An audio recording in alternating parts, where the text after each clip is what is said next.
ពីធ្នូមរតកជាអមតៈតចំនួននៃស្មារតីពួតដៃគ្នាបញ្ចប់សង្គ្រាមបង្រួបបង្រួមជាតិផ្សារជាតិឯកភាពជាតិសម្រាប់មាគ៌ាឆ្ពោះទៅការកសាងនិងអភិវឌ្ឍកម្ពុជារុងរឿងសម្រាប់សាសដតីថ្ងៃទី2ធ្នូអាចគ្រាន់តែជាថ្ងៃធម្មតាមួយក្នុងចំណោម365ថ្ងៃនៃប្រក្រតីតិនប្រចាំឆ្នាំប៉ុន្តែ2ធ្នូសម្រាប់ប្រទេសកម្ពុជាគឺជាថ្ងៃរបត់ប្រវត្តិសាស្ត្រដ៏វិសេសវិសាលមានតម្លៃឧត្តមឧត្តមមិនអាចកាត់ថ្លៃបានព្រោះជាថ្ងៃឫសគល់ដើមនៃការរស់រានឡើងវិញរបស់ជាតិនិងប្រជាជនដែលនាំឲ្យមានសង្គមកម្ពុជាទំនើបបច្ចុប្បន្នដែលយើងកំពុងរស់នៅពោពេញដោយសេរីភាពសេចក្តីថ្លៃថ្នូរសន្តិភាពប្រជាធិបតេយ្យនិងការអភិវឌ្ឍមុនមានព្រះរាជាណាចក្រកម្ពុជាទី2ដែលសុខសាន្តត្រានដោយសពថ្ងៃនេះប្រជាជនកម្ពុជាគ្រប់រូបរួមទាំងអន្តរជាតិបានឃើញបានដឹងឮនិងទទួលស្គាល់ថាកម្ពុជាបានធ្លាក់ចូលក្នុងភ្នក់ភ្លើងសង្គ្រាមនៅដើមឆ្នាំ1970នៅពេលក្រុមលន់នល់សេរីម៉ាតាធ្វើរដ្ឋប្រហារទម្លាក់សម្ដេចព្រះនរោត្តមសីហនុពីព្រះប្រមុខរដ្ឋបិទបញ្ចប់សម័យកាលព្រះរាជាណាចក្រកម្ពុជាទី1រួចហើយ5ឆ្នាំបន្ទាប់កម្ពុជាបានធ្លាក់ចូលក្នុងជ្រោះវិនាសកម្មដ៏មហាអន្តរាយនៃរបបប្រល័យពូជសាសន៍ប៉ុលពតនៅថ្ងៃទី17មេសា1975ពួកខ្មែរក្រហមដ៏អប្រិយរិស្យាបានដាក់ចេញនៅនយោបាយដ៏ឆ្កួតលីលាបំផ្លាញសេដ្ឋកិច្ចសង្គមជាតិខ្ទេចខ្ទីខ្លាចជាផេះផង់ភ្នំឆ្អឹងសមុទ្រឈាមដោយកាប់សម្លាប់ប្រជាជនឯងធ្វើទរណកម្មយ៉ាងព្រៃផ្សៃបង្អត់អាហារស្លាប់អស់ជាង3លាននាក់លុបបំបាត់អ្វីគ្រប់យ៉ាងដកហូតអស់រលីងគ្រប់យ៉ាងពីប្រជាជនដែលនៅសល់តែសម្បកកាយរស់នៅក្នុងគុកឥតជញ្ជាំងយ៉ាងសែនវេទនាខ្លោចផ្សាជាទីបំផុតមិនធ្លាប់មានក្នុងប្រវត្តិសាស្ត្រមនុស្សជាតិដោយមិនអាចទ្រាំមើលភាពឈឺចាប់វេទនារបស់ប្រជាជនស្លូតត្រង់និងមហន្តរាយជាតិដែលពួកប៉ុលពតប្រព្រឹត្តនៅក្នុងកលៈទេសៈនោះមានអ្នកស្នេហាជាតិកម្ពុជា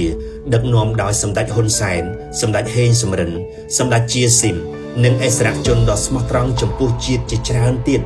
បានស្ម័គ្រចិត្តលះបង់យកជីវិតជាដើមទុនគៀកកម្លាំងស្នេហាជាតិចេញតស៊ូនិងបានពួតដៃគ្នាជាមហាកម្លាំងស្នេហាជាតិរួមមួយនៅតំបន់រំដោះភូមិជើងឃ្លូឃុំពីធ្នូស្រុកស្នួលខេត្តក្រចេះនាថ្ងៃទី2ធ្នូឆ្នាំ1978ដោយប្រកាសចេញមុខតស៊ូរំដោះជាតិជាផ្លូវការក្រោមទង់រណសេរីសាមគ្គីសង្គ្រោះជាតិកម្ពុជា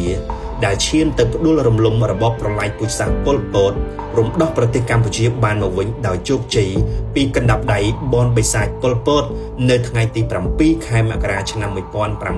1979ដោយក្រុងភ្នំពេញត្រូវបានរំដោះទាំងស្រុងនៅម៉ោង 12:30 នាទីនាំមកជូនប្រជាជនជាថ្មីនៅការរស់រានសិទ្ធិសេរីភាពសុភមង្គល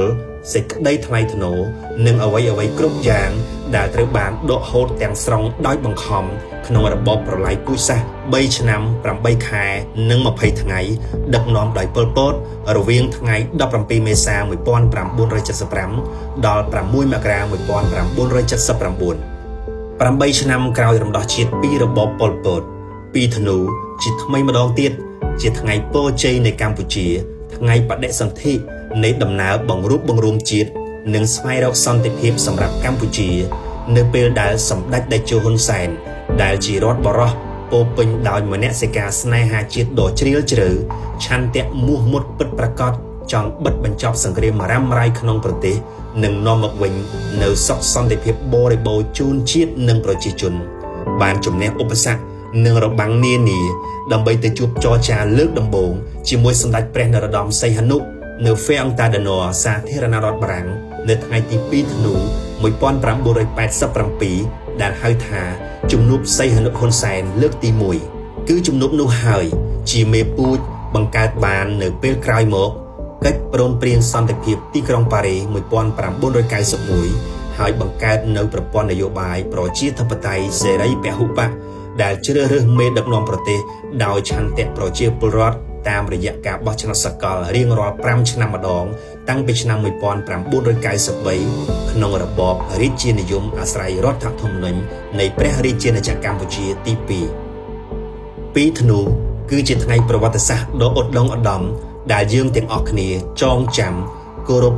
ដឹងគុណលើកដំកើងតជំនាន់មិនអាចបំភ្លេចបានពីធ្នូជានិមិត្តរូបនៃការរស់រានរបស់ជាតិនិងប្រជាជនឆ្លុះបញ្ចាំងនៅស្មារតីលះបង់ដើម្បីជាតិទឹកចិត្តស្នេហាជាតិបង្រួបបង្រួមជាតិឆន្ទៈមុខមុតកសាងជាតិកម្ពុជាពីធ្នូ47ឆ្នាំមុនរៀមច្បងយើងយកជីវិតជាដើមទុនដើម្បីតស៊ូរំដោះជាតិពីរបបប្រល័យពូជសាសន៍ប៉ុលពតដ៏ព្រៃផ្សៃសពថ្ងៃ